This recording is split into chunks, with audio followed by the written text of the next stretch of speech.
ایک شخص کو حضور نے دیکھا، اس نے میلے کچیلے کپڑے پہنے، تو حضور نے ٹھنڈی آہ بھری، فرمایا کاش یہ دھو کے کپڑے پہنتا۔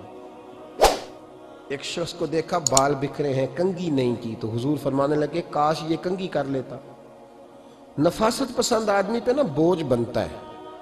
جو آدمی، آپ کو پتہ ہے کہ امام شافعی تو فرماتے ہیں جمعے والے دن غسل کرنا واجب ہے، ماتے غسل نہ کرے تو جمعہ ہی نہیں ہوگا۔ اگرچہ ہمارے امام صاحب کے نزدیک سنت ہے۔ یہ سنت کب بنا؟ ایک دن نہ بہت سارے لوگ اپنے اپنے کام سے اٹھے مسجد میں آ گئے، مسجد نبوی میں۔ کوئی کسان تھا تو کھیت سے اٹھ کے آ گیا، کوئی مزدور تھا تو مزدوری سے اٹھ کے آ گیا۔ تو مسجد میں جب بہت سارے لوگ جمع ہوئے نا، تو بعض لوگوں کو دقت محسوس ہوئی، تو رسول کریم علیہ السلام نے فرمایا کتنا ہی اچھا ہو کہ تم جمعے والے دن نہا کے آیا کرو۔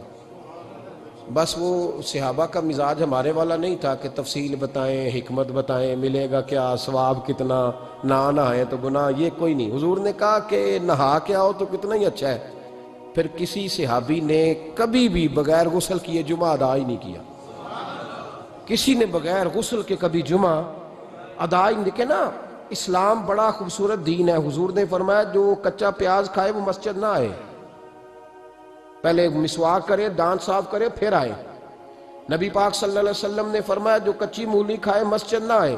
مولی کھانا جائز ہے، پیاز کھانا جائز ہے، لیکن منہ سے بدبو آتی ہے۔ نبی پاک علیہ السلام کا ظاہری حسن کیا بات ہے۔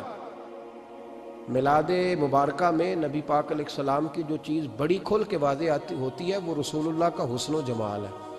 آپ کی والدہ سیدہ طیبہ طاہرہ حضرت سیدہ آمنہ رضی اللہ تعالیٰ، اماں جی کہتی ہیں کہ میرے محبوب جب میرے بطن اقدس میں آئے تو جو تکالیف عورتوں کو ہوتی ہے مجھے ان میں سے کوئی تکلیف بھی نہیں ہوئی، اور اماں جی کہتی ہیں مجھے کبھی کوئی ثقل، کوئی بوجھ محسوس نہیں ہوا، اور فرماتی ہیں کہ جو ولادت کے وقت لوگوں کو، عورتوں کو تکلیف ہوتی ہے مجھے وہ بھی نہیں ہوئی، اور فرماتی ہیں کہ نبی کریم علیہ السلام پیدا ہوئے تو ہمیں حضور علیہ السلام کی ناف کو کاٹنا نہیں پڑا، ناف بریدہ پیدا ہوئے، ختنہ شدہ پیدا ہوئے۔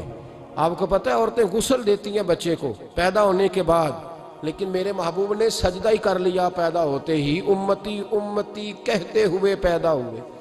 حق نے فرمایا کہ بخشا الصلاۃ والسلام، اور پہلے سجدے پر روز ازل سے درود۔ میرے امام فاضل بریلوی کا جو انداز تکلم ہے نا، اس کی بھی حد ہی کوئی نہیں، کوئی حد ہی نہیں، کہاں تک ان کی محبت جاتی۔ کہنے لگے پہلے سجدے پہ روز ازل سے درود، یادگاری یہ امت پہ لاکھوں سلام، یادگاری یہ امت پہ لاکھوں سلام۔ بتائیے بغیر وضو کے، بغیر غسل کے سجدہ ہو جاتا ہے؟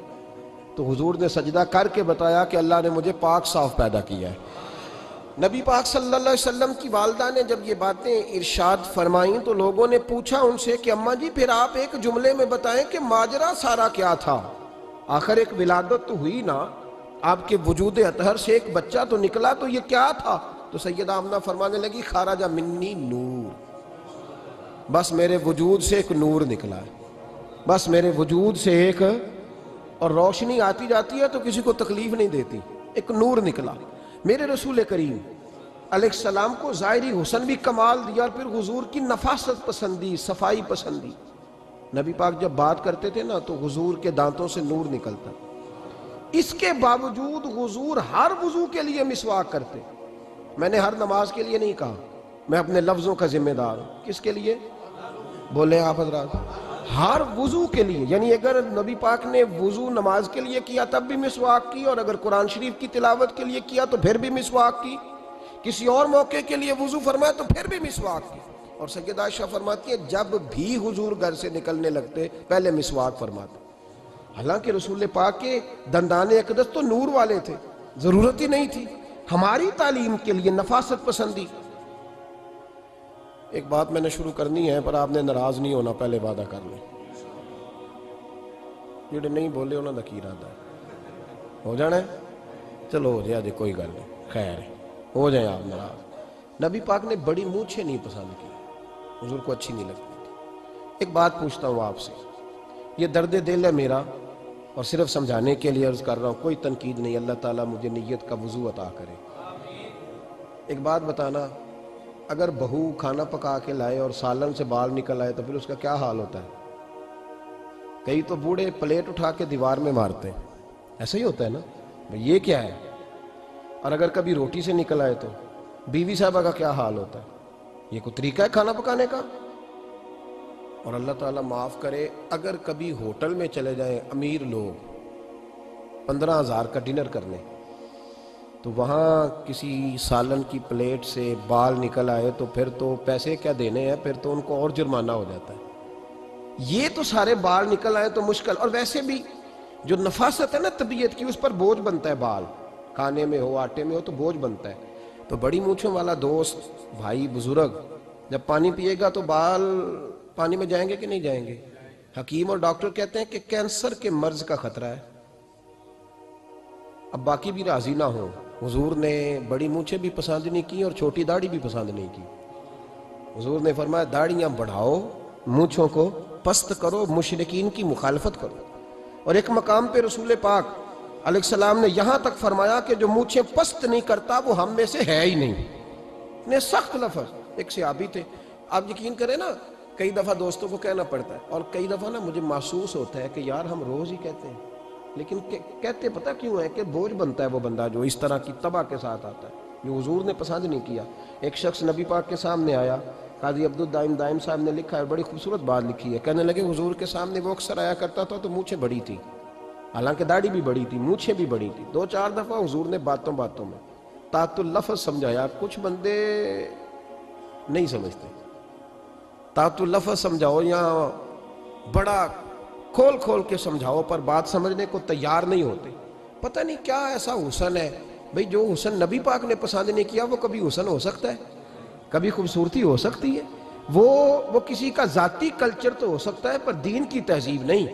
نبی کریم علیہ السلام نے کئی دفعہ سمجھایا تو ان کی سمجھ میں بات نہ آئی۔ ایک دن وہ بیٹھے ہوئے تو حضور نے ایک صحابی سے فرمایا کینچی لاؤ۔ کہنے لگے میں سمجھ گیا کہ میرے ساتھ کچھ ہونے لگا ہے۔ ساتھ ہی حضور نے فرمایا ایک مسواک بھی لانا۔ کہنے لگے میں نے کہا بچت ہو گئی، میرے تو دانت صاف ہے۔ تو یہ شاید اس کی بات ہونے لگی ہے جس کے دانت بھی ٹھیک نہیں۔ دونوں چیزیں جب آ گئی نا تو حضور اٹھے اور نبی پاک نے مسواک ان کے ہونٹوں پہ رکھی، اسی سے آبی کی ہونٹوں کے اوپر مسواک رکھ کے تو اوپر سے حضور نے مونچھیں کاٹ لی۔ فرمایا یہ نہ ایسا کرو، یہ چیز مجھے پسند نہیں ہے۔ حضور نے نفاست پسندی کو، اب تو اللہ تعالیٰ خیر کرے ملانگا آ گئے ہیں مارکیٹ میں، ملنگ درویشی فقیری، اور ان کے پاس رش بھی زیادہ ہے، ان کے درباروں پہ بھی رش زیادہ ہے جی۔ کہتے ہیں حضرت صاحب درویش آدمی ہے، بھئی روٹی تو پورے ٹائم پہ کھاتا ہے، مونچھیں کٹوانے میں ہی درویش ہو گیا ہے، نہ بال کٹواتا ہے نہ مونچھیں کٹواتا ہے۔ یہ گرو نانک کی تعلیمات ہیں، یہ نبی پاک کی تعلیم نہیں۔ وجود کا کوئی بال نہ کٹوانا یہ سکھوں کا طریقہ ہے، مسلمانوں کا یہ انداز، یہ کدھر کی فقیری ہے؟ دین کوئی غلاظتوں والا معاذ اللہ، کہ بابا کپڑے نہیں بدلتا، بابا غسل نہیں کرتا، بابا بال نہیں کٹواتا، بابا ہے پاگل ہے؟ قطعی طور پر کوئی فقیری نہیں، فقیری صرف وہ ہے جو میرے نبی نے کیا ہے۔